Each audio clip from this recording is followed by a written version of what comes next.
Well, welcome to our continuing series on the Antichrist. I am your host, Craig Winn, and we have over here the beautiful Leah and the very happy and content Wookie as co-hosts, and Rich over there is the keeper of the cables. I always cringe a bit, and I have to use air quotes when I put the name of this series to you as the Antichrist, because well, quite frankly, I'm the Antichrist. There was no Christ, and I am, and we all should be Antichrist, because it is not just a fraud, and there are lots of cases of identity theft in the world. Mr. Christ is a fraud, through and through. Yeah, so with there it is. Countless cases of identity theft in the world. Normally you wouldn't be all that concerned, except in this particular case, the identity that they stole was the very Son of God, his Messiah, the King of Israel. It is the worst case of robbery. The biggest crime in history. In the history of the world. And so it is. And the longest perpetrated as well. Yeah. It was perpetrated initially by Paul. Iesu Christou makes his first appearance in Paul's letter to the Galatians in 52 CE. And it is based entirely on robbing one person and one myth of their identity. The person is Dowd, who was the actual Messiah, the actual Son of God, according to God. And, well, his opinion should matter in this case. He's the one who says of Dowd, he is my son, I am his father, 3 times. Dowd would live He's 3 a lives. Poet, a prophet, a king, a warrior, a lover. There was a lot going on. A musician. Yeah, that's a lot on his plate. Mm-hmm. He would say that Dowd is the anointed Messiah 3 times. He wouldn't do that of anyone else. He would say that Dowd is the King of Israel and going to be the returning King of the universe forevermore. He would say of Dowd that he is his chosen one. He would say that Dowd is his Bukor, his firstborn. His He beloved. said these things of no one else. He also said that Dowd, upon his return, would be as brilliant as the sun, and that he would be Elyon. Elyon is always translated as the Almighty, but that's not what the word means. El is the word for mighty one or God, but on as an ending in Hebrew means all things pertaining to, and the Yod here adds the hand or influence of God. So it's all things pertaining to the hand or influence of God is the title that Yahweh gave to Dowd and to no one else. This myth of Jesus is never mentioned anywhere in the Torah, prophets, and Psalms. There is no hint that there was a Jesus who was to be the Son of God. There is no hint that there was to be a Christ who was a Messiah by the name of Jesus either. None. These are just absolute ripoffs, thievery from God's beloved Son and our Messiah and King, David. So there was no Mr. Christ. That being the case, why you would say would I use the term Antichrist? Well, we should all be Antichrist, and therefore this is a perfect title for this, because Christ is nothing but a crude counterfeit and ripoff of the truth. But also, there is a person whose identity has been sought for the past 19 centuries, that is known to Christians and to the world all over as the Antichrist. And I determined the identity of that individual. I did so by studying the testimony that is provided through Daniel, the testimony that is attributable to the book of Ezekiel, the testimony that is presented throughout the prophet Yeshaya. And in so doing, I was able to discern with 100% certainty that Donald Dumpster, the President of the United States, is the Antichrist. Or the Towrahless one. to use the terminology that would be presented by Yahweh's prophets, he is the Towrahless one. To use Ezekiel's terminology, he is the copper confabulator. He is bronze boy. He is the man who is the real estate developer who measures a monstrosity of a temple to have naming rights that is to be plastered on top of not only the Temple Mount, but all of Jerusalem and covering over all of Yehudah if allowed to build it. But he is Satan's little helper. And in the book of Daniel, he is described as a man with a trash mouth, a man with a goatish comb-over hair, as an elderly fellow that likes to meddle in everyone's business, who destroys his own country and then sets the world afire in war. Let me see. Check, check, check, check, check, check, check. Who do you think this could be? And Yashaya Isaiah, he goes into great lengths in the 14th chapter to describe the one that is Mr. Babel, from the basis of Hillel ben Shakar, which is Satan's name, describing the one that he will possess in the end. And he describes him as a man who seeks to be worshipped, not just as if he were God, but as Elyon, as the very title that Yahweh gave his beloved son. You see, Satan knows he can't be God, but he therefore is jealous for the title that he thinks he can convince people that he has. And that is the Son of God. That is why the myth of Jesus was created. It is explained in the 14th chapter of Isaiah. Satan wants to replace David, the beloved Son of God, our Messiah. He does. Of course, he cannot do that, but he will convince the majority of people that he has there for the religion of Christianity. So this is the story. And of course, then to fight the religion of Christianity, Judaism created the myth that God is incorporeal and that he cannot manifest himself in any way, that God cannot have a son. And that is simply untrue. God can project aspects of his nature in a corporeal way. He does so throughout the Torah. And God declares bluntly, boldly, through the Mizmor, that he has a beloved son, and that son was offered to us as a gift. So here we are. We have a vivid description, and we also know, by way of confirmation, that an exceedingly arrogant individual who is meddling in everyone's affairs and has at his disposal a powerful military, particularly in its flying machines, that he is the individual that ultimately betrays Israel.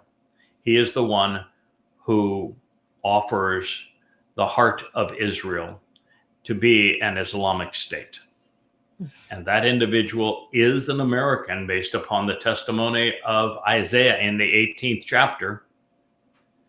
And he says in the 17th chapter that this is going to occur commiserate with the celebration of Shabuah, which is June 11th, 2027.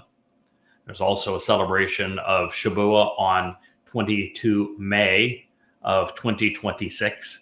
Either of those dates can work for the affirmation of this covenant with many that thins Israel as the waste, that makes Israel indefensible, that is perpetrated by the arrogant and meddling leader of the United States of America. And so, since that is Donald J. Trump, Donald J. Trump is the Antichrist. The copper confabulator. Copper confabulator. Confabulation, by the way, is a medical term. It's a medical diagnosis. Don't get credit for this one in terms of being the first person to hear it. No. It was Dr. Jeff, a Jewish covenant member, who is a medical doctor in Arizona, who was actually the first Yehudim to read my books and to capitalize on the covenant through what I had written and come to know Yahweh. He is the one who told me that the condition that Trump is suffering from is called confabulation. What that means is that in his mind, he perceives something that has no basis in reality. that when he speaks of things, meetings that he's had, deals that he's made, numbers that he thinks are valid, that he just pulls them out of his tuchus. In his mind, they may or may not be true. It doesn't matter. His truth doesn't matter. It's irrelevant. Him. It's just this is what he wants to be true, and therefore he claims it as true. And when there is no association with it. Now, some will extrapolate confabulation to say that they actually believe what they're saying is true when they are lying. And that isn't not necessarily true. It's a little different. This is just a different mechanism. What he has come in his mind to perceive as accurate, and nothing will change that until the next day, when he may view something entirely different and therefore say something entirely different. The other thing that it is this is part of psychopathy. Yes, it is a it's a feature of psychosis. But there is now a growing awareness, maybe because of this Yahowah blog, of Trump suffering from confabulation, such that they are trying to explain it in psychiatric terms and saying that it's a sign of early onset dementia. And while it can be, it isn't always. And in this case, Donald Trump has actually suffered from confabulation for a very long time. His whole life. It's really his whole life. Every time that we have a recording of what he has said, he has confabulated. Yes. So it is not in his case a dementia. It's not associated with dementia. No. Right. Sorry, Charlie. What it is, however, is similar to what both Paul and Muhammad suffered from, which is they created this whole myth that they spoke for God, this whole idea of a false God, and projected it so authoritatively that people, it's called a con because it has confidence behind it. So he is very similar to them. He is also sexually perverted as were they, and so in the Donald's case, it is a lifelong condition, but it is a condition that is very appealing to Satan. Satan likes sexual perverts because they're easy to manipulate. Satan loves anyone without empathy because psychopathy has another key feature. It is the lack of empathy. Which means that all of Satan's chosen implements are both narcissists and they are psychopaths. Now, I don't think those are necessarily separate concepts. All psychopaths are narcissists. Doesn't mean that all narcissists, however, are psychopaths, but Satan's type is a psychopath who is a narcissist. And the ego that drives these people is explained, for example, in the last chapter of 2 Corinthians, where Paul admits that he is demon possessed and that the purpose is to control his gargantuan ego. And all the way through Paul's letters, the ego is. And doesn't Trump do the same thing? It's so out there. It is right in front of your face. All of the confabulations, the disgusting and vile past that he has with young women and women in general. All the same. His bankruptcies, his bad business deals, his rather strange associations. It's the exact same scenario we find with Paul. Now, Paul admitted that he was a sexual pervert in his letter to the Romans. That he did. And he said that he wouldn't have known he was a sexual pervert, however, had it not been for the Torah that described his sexual behavior as a perversion. Since the Torah is actually pretty accommodating of most things that a person can do, and God doesn't have an issue with human sexuality. He just says, no incest, no pedophilia, no rape, and no bestiality. Those are his don't do those things. That Paul had to be involved in those things. He either was involved in bestiality and rape and incest or in pedophilia, to have run afoul of these things by his own admission. But you can see this. Donald has the exact same problems. And so did Muhammad. Muhammad got involved in pedophilia. So much worse. Incest, rape.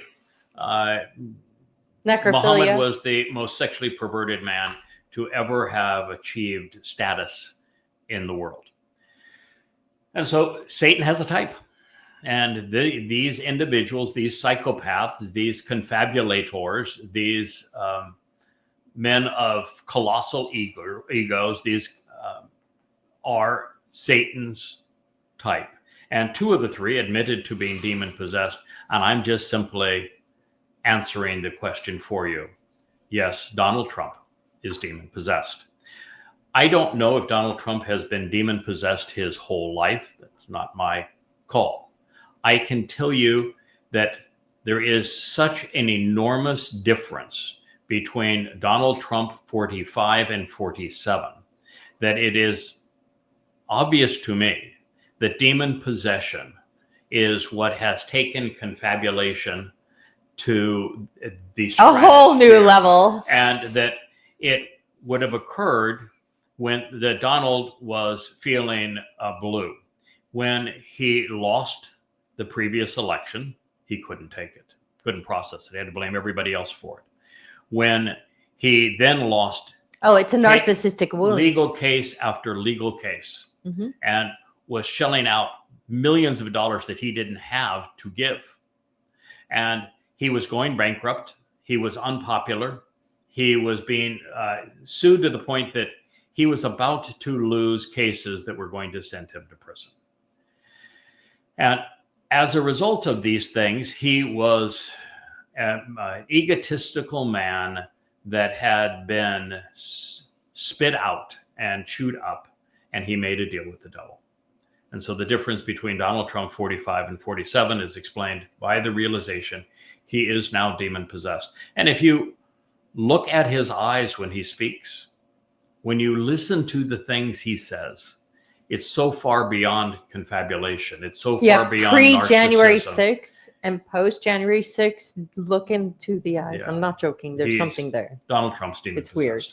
And in this case, this isn't your run-of-the-mill demon. No. This is not the that head I'm an expert on run-of-the-mill honcho. demons. This is Satan himself. He is the man that Demonology. is discussed throughout the prophets as the Towrahless one that is misconstrued by Christians to be the Antichrist. That's what we're talking about. That's the purpose of this series, is to explain that. Now, shivers. I did not go back into Daniel. I had translated Daniel 4 or 5 years ago for a series of books that I was writing, and at the time, I just didn't know enough to be able to discern the nuances of this book. And the book says in multiple places that it will not be understood. It is literally sealed by Yahowah until the final witness is able to deduce its meaning right before it materializes, and not a moment sooner. And part of the reason that is written that way is there are requirements to understanding it.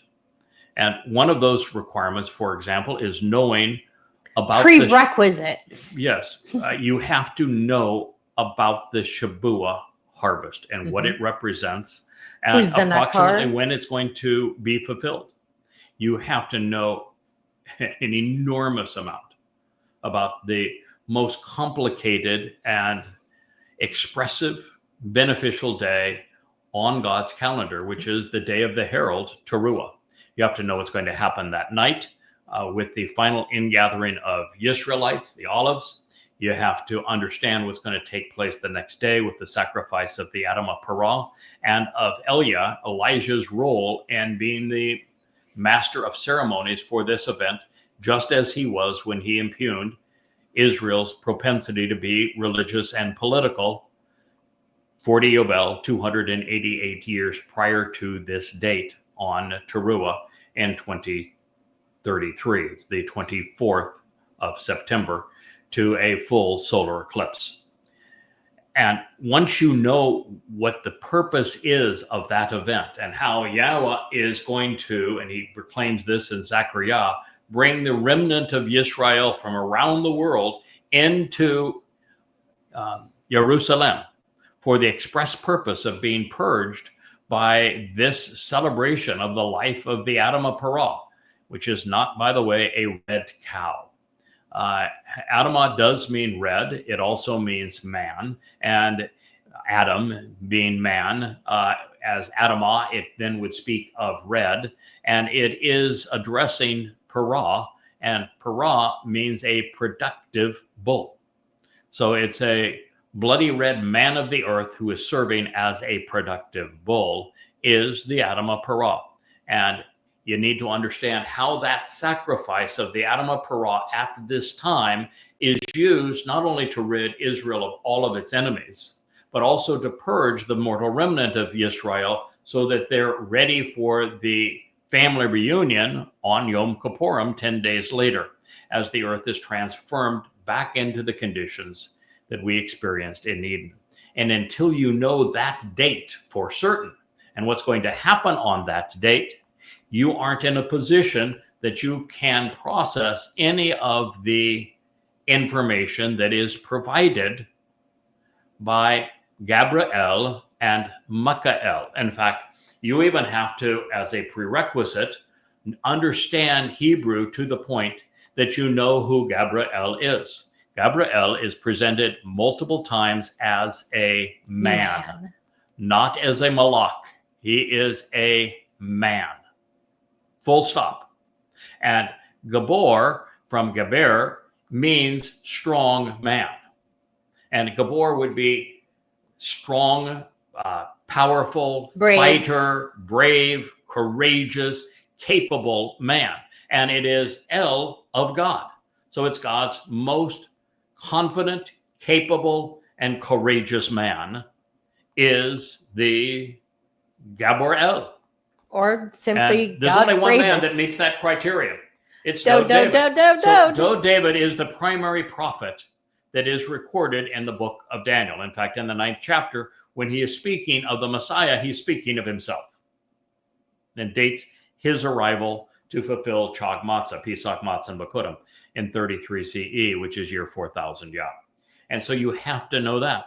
Then you'll have to have an appreciation for who the other two players are, the witnesses who serve as prophets that present and explain everything that is being presented in Daniel, because Daniel is a nincompoop. His only thing that he's got going for him is he can write. And therefore, he writes down, but does not understand anything that he is told. The other individual that plays a starring role in the revelation is Michael. And he is the one who is right about God. Dode himself, as Gabriel, says that he is the restoring witness from the last days. And that makes Michael Yada. And the other witness who is testifying during this time is Elia. That's the cast of characters. And so you need to know that cast of characters and how they are the three players in the last days. They're the two witnesses are Yada, who is the Adamah Parah. He is Michael, who is there beside Elia on the Temple Mount to call this mortal remnant of Yisrael home. And they are doing so as Dode's heralds to herald the homecoming of the king, which takes place at a date certain. So once you know this, then you can deduce all of the important dates that are given. For example, the first thing we're told is that of the witnesses, and that the two witnesses will be there for a term of Moed, Moedim, and Chesed, half a series of the Moed. The Moed are the 7 meetings to be restored during these appointments with Yahowah. They are Pesach, Matzah, Bakurim, which Dod fulfilled, Shabuah and Towrah, which Yada fulfills, Kippurim, which is Dod and Yahowah's homecoming, and Sukkah, where we return to the conditions experienced in the garden. There's some fine print here, though, that I would like to especially remind Yahud, that the religious ones who put a place setting out for Aliyah, don't do that. You might as well drink the wine and get drunk yourself, because you're not invited. Yeah, what she's referring to is that at a rabbinical dinner for Passover, they do almost everything wrong. First of all, they throw a zeroah on the plate. A lamb bone. And it's a lamb bone. And the zeroah is actually the Passover lamb himself. It's Dod. And second, in the Seder, they will invite Elia to it. And Elia is not going to be there for your dinner. Elia is actually arriving with me on the day after the Passover meal is consumed. Passover meal is consumed as the 14th day begins, which is the evening of the 13th day of Abib. When the sun rises the following day, it's still Pesach.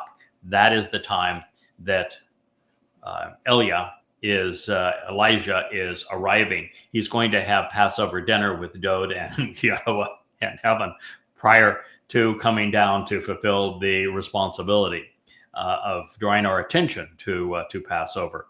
And second of all, you ought not be setting a place setting for the person who is the most outspoken person in the history of Israel against Israeli religion and therefore Judaism. There is no person who is more vehement in their expression of antagonism towards the religious, particularly in Israel. So he is the absolute wrong guy for you to invite to your dinner. All right.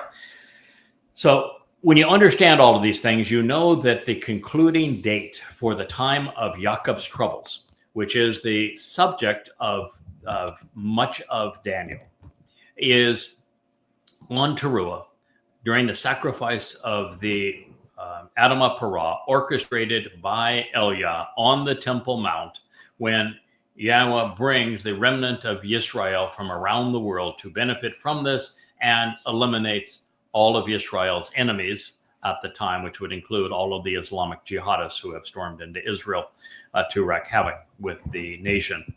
That is the 24th of September, a Shabat, in 2033. And from there, you have to go backwards. Okay, so this would mean that if you're going to have 3.5 series of Moed Moedim to arrive at the date that the two witnesses would make their appearance on the Temple Mount, it is now Passover and halfway through Passover, just as we're halfway through Towrah, this in 2030. It puts them there on the 18th of April in 2030. So that's the first date that we have now set in stone, established. The next date tells us when the great abomination will take place. The abomination is not curtailing the sacrifice. There's actually no mention of a sacrifice resuming or of a sacrifice being curtailed.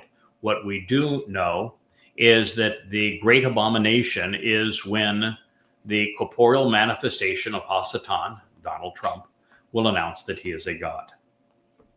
And this will occur 1,290 days from the conclusion of the time of Yaakov's troubles. If you go back 1,290 days from that Towrah, you end up at the Ides of March in 2030. This is 33 days before the two witnesses arrive. It is March 15th. And it's going to have all the pageantry of the celebration of Rome and Easter, as it is the single most important day on the Roman, both political and religious calendar. It is the initiation, if you will, of the fourth Reich by Donald Trump. Now, Trump is not going to arrive in Jerusalem and make the claim that he is God all at the same time. His arrival to establish his political supreme ruler credentials will occur on 45 days earlier, it's the last week of Ramadan. Eid al-Fitr will be a grand celebration for him. It's this previous Eid al-Fitr. It was when Donald Trump announced that he became aware that it was his buddies in Saudi Arabia and Qatar that had paid enormous monies to Islamic groups, particularly in Michigan, but in all of the swing states, to vote for Donald Trump because they had bribed him, they owned him, and they did. And not only did Donald Trump acknowledge it, and the polls show that they were like 80% in favor of Donald Trump, who in his first term was anti-Islam, and this term he is not. He is pro-Islam. And so they voted him in and swung the swing states on Donald Trump's behalf. And so during the celebration of the ending of Ramadan, he believed them when they told him that Islam was a loving and peaceful religion, and there's nothing to fear from Islam. And this is what profoundly changed Donald Trump's view of the world. Wouldn't it be like billions of dollars too in bribes? He is arriving 7 days on January 29th, prior to this same time. And he's going to establish his political credentials at that time. So now you have four, actually. You have the concluding date of the time of Jacob's troubles, September 24th of 2033, excuse me. Then you have the date that the two witnesses will arrive, which is the 18th of April, Passover in 2030. You have the date that the corporeal manifestation of Satan, the demon-possessed Donald Trump, is going to announce that he is Elyon, and that is going to be on the Ides of March, the 15th of March, 2030.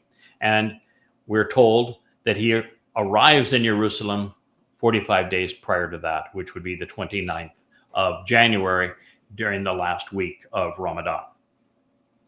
Those are all dates set in stone. We're then told that from beginning to end, actually from end to beginning, the entire time of Jacob's troubles is 2,300 days. So we start at the same place, which is the celebration of the sacrifice of the Adam of Parah on Towrah, 10 days before Yahweh's return, when all of these exceedingly important things transpire. It's it'll be the greatest show on earth. It'll be the most exciting day and probably play out over 3 days, but the most exciting time in the history of the earth when all of this takes place. That's the ending date. You go forward 2,300 days and you end up at Shabuah in 2027, which is June 11th. So June 11th, 2027 is the beginning of the time of Jacob's troubles. And now you know all of these dates. They've all been established for you.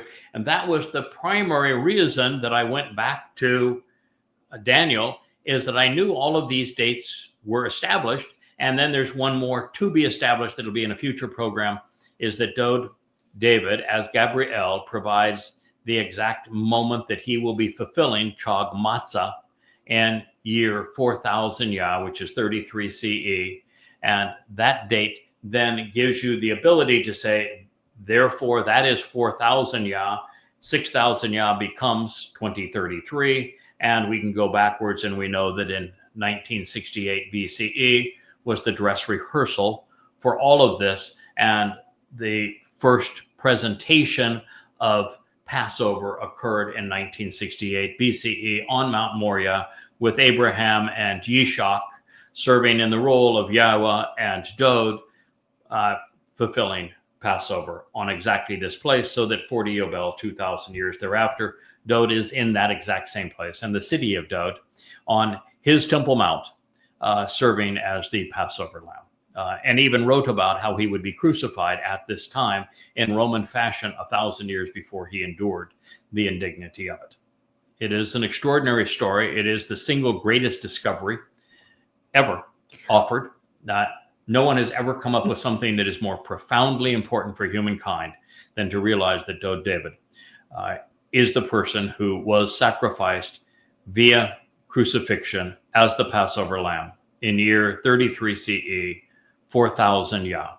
And what that means in terms of opening the door to life, him then with his nefesh soul carrying our guilt into Sheol the following day, depositing it there to perfect us so that we can join him as the children of God on Bekurim, firstborn children. This is the most important discovery in human history.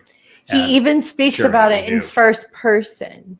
And you know what it strikes? It's all written in first person. It's all written in first person. Dode identifies himself as the author of the Mizmor song, and then in first person explains exactly what he endured.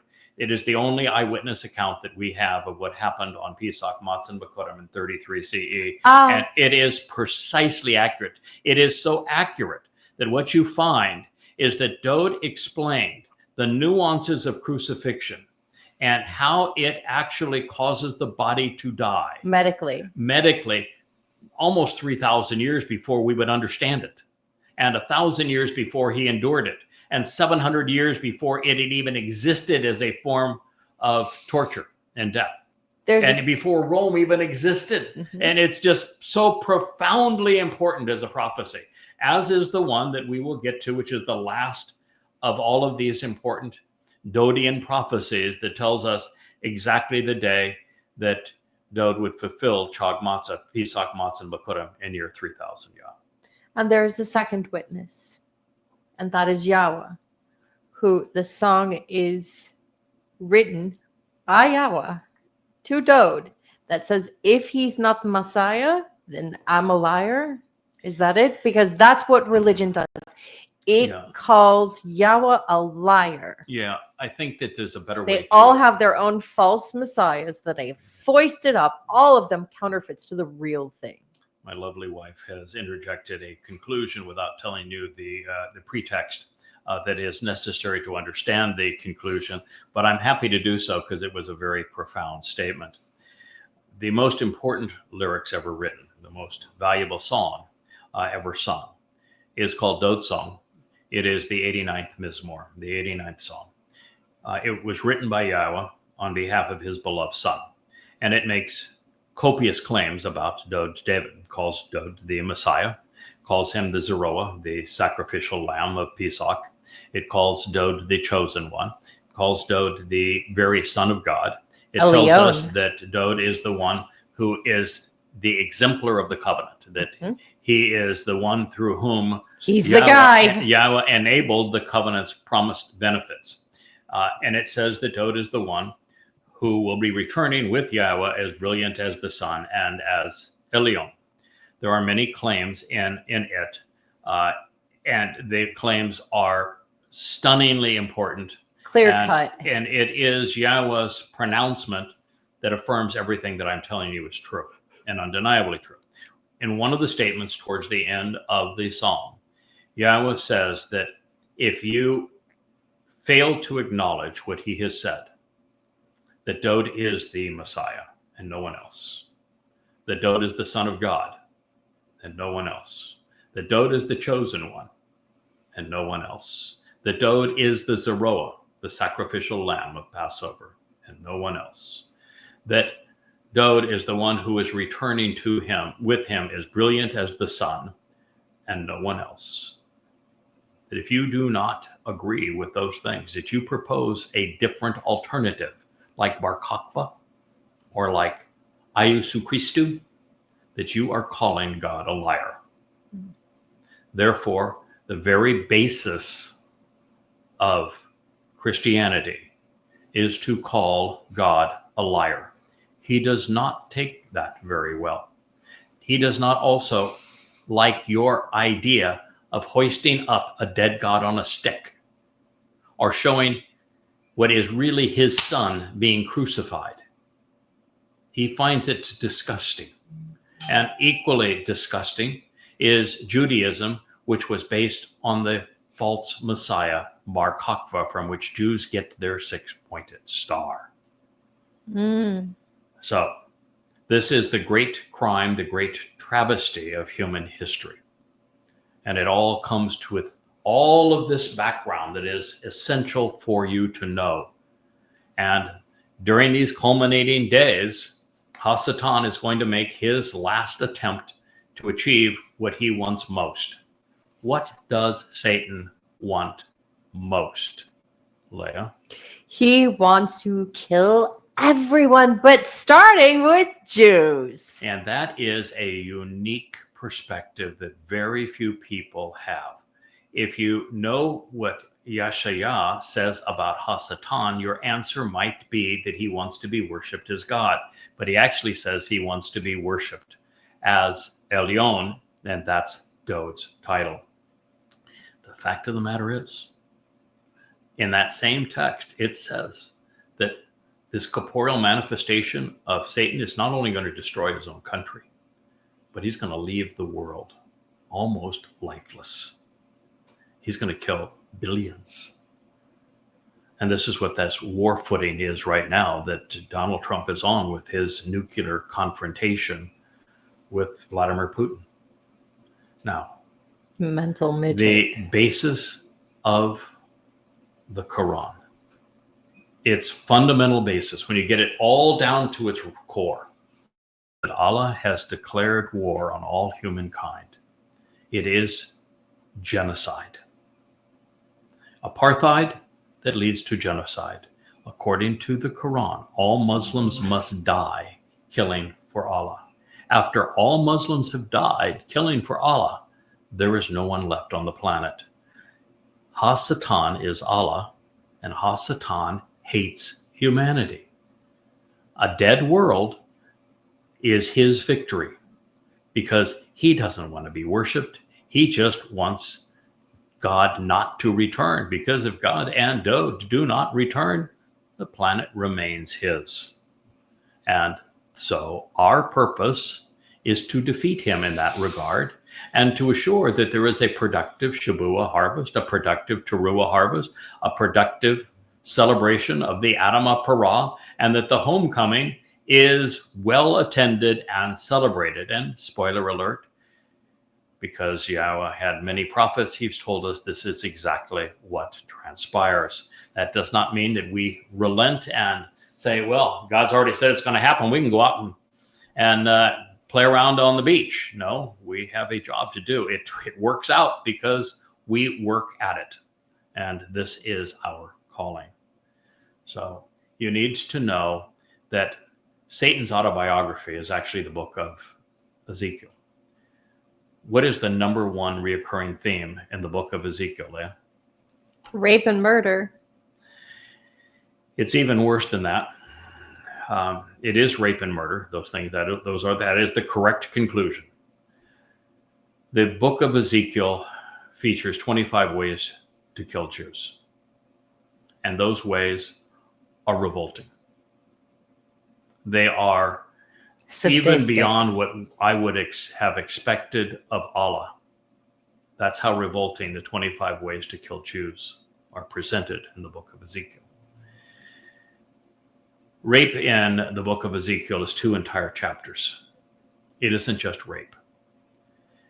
It's equal parts incest and pedophilia, and it's gruesome perversions.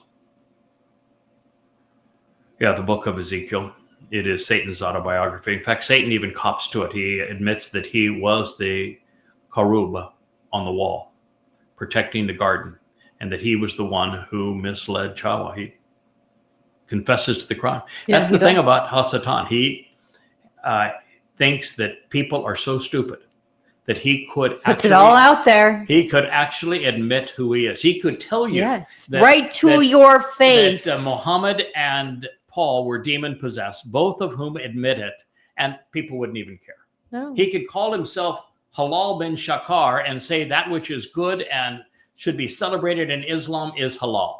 and Mhm. no one would notice. He could or say, care. grab her by the P word. Yeah. And no one Yeah, would no one care. would They'd care. elect him president, Yeah, you but know. yeah, no one would care. Yeah, it's true. Yahweh could announce that his entire purpose is to be Elyon, and he could create the religion of Christianity through the illusion of Christ, and no one would care. By the way, I didn't finish a thought. I'll finish it now. I said there were two individuals, one real and one mythical, that Paul used to create the fraud that is Jesus Christ. The real person, I went into great detail. That is David. The mythical person is Dionysus. Dode wrote a psalm to my lovely wife. He began it by saying she's Chokmoth, which is all things related to Chokmah, calling her wise. That is true. Dionysus is the son of God who surpasses the main god of the Greek religion, and then it was incorporated into the Roman religion as Bacchus. And he is also the one who dies and is resurrected each year. His birth is on the same time as the Christian And they Christmas. celebrate with orgies. And his resurrection is the same time as the Christmas Easter. And Easter is even named for his alleged mother, who is Asherah, the queen of heaven and the mother of God in these pagan religions. So his mother and lover. yes. Whoa. Oh, yes. So We skipped that little detail because there's one thing that is really common thread among religions in general is that they are sexually perverse. Yeah. God even tells us that if you want to track this whore of religion, this beast, that what you should do is look at how religion was conceived and integrated into the government of Babylon. And even in the word, he explains that Babylon, which became Bible, by the way, means to confound and confuse by intermixing and commingling truth and lies. By even intermixing Confabulations? A religion and politics. And it is this Babel that we must walk away from to be included in the covenant. And it is the last thing that Yahweh asks his people to leave prior to his return. You must come out of Babel. And so Babel is the birthplace of the whore of religion. It is the place from which Christianity and Islam were both conceived, as well as what do they call the Talmud in Judaism? It is the... Oh, they call it the Torah, but that's okay, not. they do call it the Torah. It's the Babylonian Talmud. It's the Babylonian. So even the Talmud is Babylonian. And they're not quite about it. It's the Talmud of Babylon. Very upfront. So that's the wellspring from which this whore of Babylon emerges. She then is metastasized into Persia by Yahweh's testimony, where this integration in religion and politics became an extreme expression as an empire. And that empire then was conquered by the man who became the exemplar of the Towrahless one, of the Antichrist, Alexander the Great. He was a warmonger. He was a man who had no empathy. He's a man who sexual sadist, declared himself pervert. as God. He was a sexual pervert. Alexander the Great is the man who had everything wrong and yet still managed to fool people into considering him great. Why he serves as a god, as a prototype of the Donald Dumpster, the copper confabulator. We call him copper again because of the terminology that is used, the copper bronze terminology that is used of this real estate development that measures up this grand gaudiose edifice that Satan and he want to build for their self-aggrandizement and over the Temple Mount and all of Jerusalem and all of Yehudah, as it turns out. So that is the story of who we are talking about and how this will all materialize. And now you know all of the dates that are pertinent to it. So with this very long introduction, which I think is necessary because you need to know how we came to these conclusions and why they matter and what you're going to experience between now and the time that this all comes to an end. I don't think you can tell the time until you know what time it is. Yes. And we are now just a matter of less than 2 years away from the Shabuah harvest and the time of beginning of Yaakov's troubles. And it's going to get really miserable out there. And Israel is doing everything in its power now to make itself more vulnerable and to turn the world against it. Never in the history of humanity have the victims of a barbarian, savage, sadistic attack been perceived as the genocidal, colonialist oppressors. But that is what's happened. And Israel has brought this upon themselves with the way that they responded in a really foolish manner to the terrorist attacks that were perpetrated on them on October 7th. So Israel is in an exceedingly vulnerable position, and everything that Yahweh has said is going to happen to them will happen, just as he has foretold. So all of this is going to transpire at the appointed times, with the occurrences playing out most demonstrably on Towrah and Kippurim in year 6000 Yah, September 23rd and 24th, and then October 2nd and 7th in 2033. The two men who are presented as the gifts from God for this time are Yada, and the last passage we considered, and then Dod elsewhere. This is because Michael has been responsible for reuniting Yisrael with Gabriel, Dod. The mortal remnant of Yisrael become royalty at that point because there is a royal wedding that transpires on Yom Kippurim. It is the day of reconciliations. The adulterous woman will be purged of her religious and political guilt, as described in Numbers 19 and Numbers 5.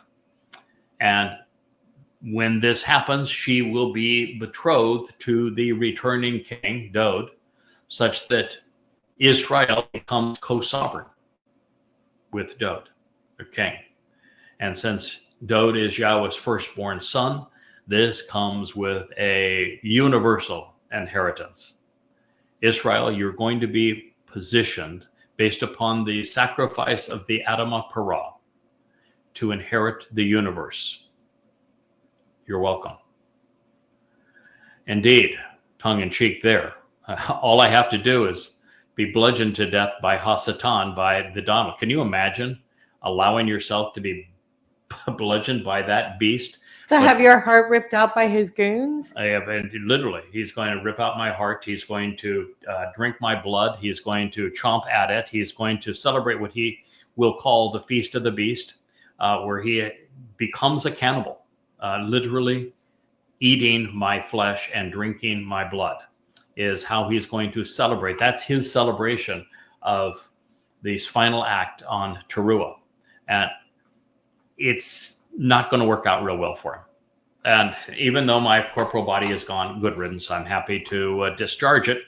I'm happy to do it in a way, too, that has benefit for Yisrael, but my soul, like Dod's soul, when he fulfilled Pesach, is not only spared, but elevated as a result of this process. All right, so now we're going to continue with probably one more statement on this, and then I think we'll have to take a break. We'll come back a little later this afternoon, early this evening, and do our final show of the day. So keeper of the cables, we've got to be coming up on an hour time. 55 minutes. Okay. So we do try to keep these shows right around an hour's time because, well, that is not only the length most people can focus on us. I could talk for 10 hours straight and would not wear out. Yeah, I've done it before, but Miss Leah doesn't like to sit in that chair too for much more than an hour. So this reads, therefore, this being so, he said, for the fourth beast, a fourth sovereign power will exist on the earth, such that it will be different, especially in its evolution and transformation as it changes from all other sovereign powers. It will devour, devastating the entire earth, treading upon it and trampling it down, destroying it while shattering and crushing it. All right, so Yahowah has presented through these three men a series of presentations where it became obvious that he's quite detailed in the presentation, how the beasts represent institutions and nations, and the horns represent egotistical political leaders. And in this case, he's back to talking about the chaiwa, which is the beast, but it's just a variation of the word for life and animal, a living being. And he's saying that the fourth one is going to be different than the first three. And the reason for that is that Babylon dies when it is conquered by Persia. Persia dies when it is conquered by the Macedonian Alexander the Great. And who did America conquer? Now, when Persia, though, conquers Babylon, Babylon is more influential than Persia. And so it didn't just conquer Babylon, it absorbed Babylon. Mm-hmm. And so all of the religiosity and the politics and the synchronicities began. Metastasized Mm-hmm. into Persia. When Alexander conquered Persia, what he did is he became a Persian. He dressed like a Persian, referred to himself as a Persian god, lived in his guys even revolted against that Babylon. fact. Yeah, he ceased to be a Greek and became a Persian. Yes, and then they divided the empire upon his death to create this extension of what had been conquered as Persia. So now Persia is metastasized into Greece. When Rome conquered Greece, the Romans weren't nearly as creative or sophisticated as the Greeks. And so what happened is the Romans incorporated the Greek religion, mm-hmm. the Greek political system, the representative government for a period of time. And the Greeks' perversions. All with emperors, which is really a weird way to express democracy, if you will. Mm-hmm. All of their perversions, all of their hatred of other people, creating a slave caste system-based economy, all of it simply metastasized into Rome. Rome became an expression of Greece. So while Rome militarily conquered Greece, Greece became Rome. And so this was just the process all the way up to Rome. And what God is now saying on this fourth beast, imperial Rome would be different than the others because imperial Rome would metastasize into the Roman Catholic Church. And both of them industrialize child sexual abuse and trafficking. Well, they did all sorts of things that were mm-hmm. horrible. But that is the progression of things. So Rome did not trample the entire world. It trampled a strip of land on the northern coast of Africa, the rim of the Mediterranean, and places, part of the way up into what is Britain now, throughout what is now Spain and France, some portions of Germany, but not much of Germany. Of course, the Balkans, and throughout Greece. But the Romans didn't conquer the whole world. The Roman Catholic Church has tread upon the whole world. Oh, yes. And that is why this evolution was a transformation of its power. And from God's perspective, because the Roman Catholic Church is based on identity theft, on literally stealing the identity of his beloved son, Dode, our Messiah, our King, the very Son of God, who fulfilled Passover by being crucified in 33 CE, that it is the ultimate beast. It is the whore of all beasts. It is the beast and the whore of Babylon. That is what is stated here by Daniel. God judges and vindicates. 7:23.